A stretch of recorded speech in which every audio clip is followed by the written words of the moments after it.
কি হয়েছে দিদি?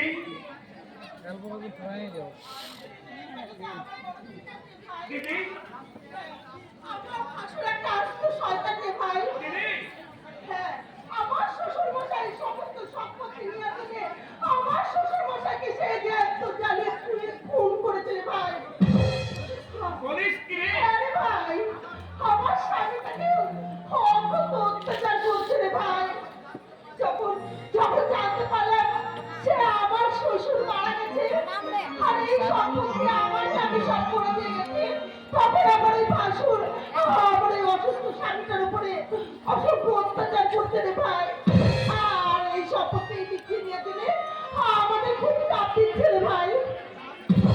তুই এই উইল অনুযায়ী তোর সব সম্পত্তির অধিকারী তুই। সেটাই তো আমার একমাত্র জীবনের কাল হয়ে দাঁড়িয়ে। ওই সম্পত্তির জন্যই তো আমার ভাসুর আমার অসুস্থ স্বামীটাকে খুব মারধর করছে। এই যে আমার স্বামীটা এই বাড়ি ছেড়ে পালিয়ে চলে গেছে। এই মুহূর্তে এই মুহূর্তে যদি আমি শয়তানটাকে কাছে পেতাম তাহলে আমি আমি রক্তের বলি করতাম, রক্তের বলি। তাহলে হবে না রে ভাই।